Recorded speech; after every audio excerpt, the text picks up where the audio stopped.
Hi, this is Bart with BuildLog.net. I recently added support for up to 6 axes in Gerbil ESP32. Previously it only supported 3 axes.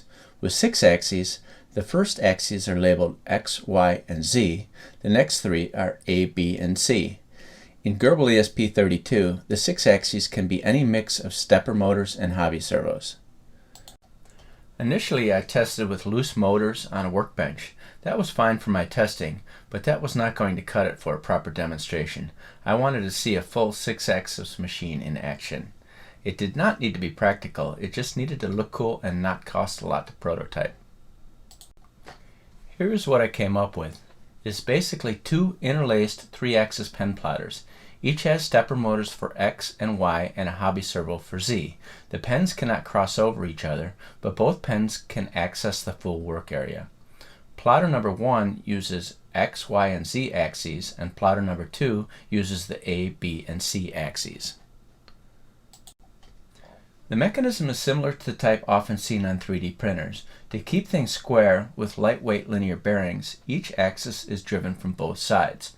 My initial sketches got really messy with all the required belts and shafts. I finally settled on a pretty clean design. The 2 plotters share belts on each axis. I linked the 2 sides of each axis through the center. It uses 8 8mm shafts for the linear bearings. I think it's a pretty clean and simple design. I only needed to buy about $100 worth of parts on top of the parts I had left over from other projects. The controller is very simple. It has 4 stepper drivers, 2 hobby servo outputs, and 4 limit switch inputs. At start, both plotters home. Plotter 1 homes in the negative direction, and plotter 2 homes in the positive direction. This ensures the plotters do not bump into each other during homing. The 2 plotters can share the same work 000 location. It can be placed anywhere, but in this video, that is in the center of the work area.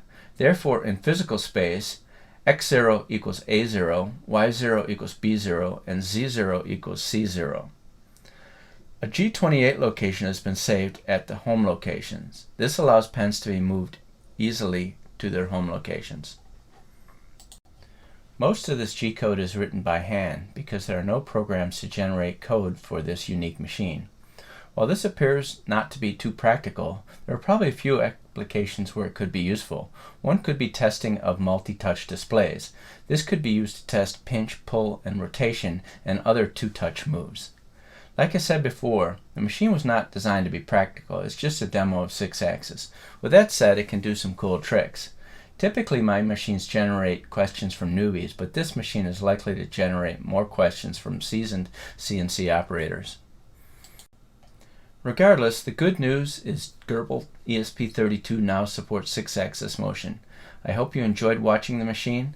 Please subscribe and click the like button.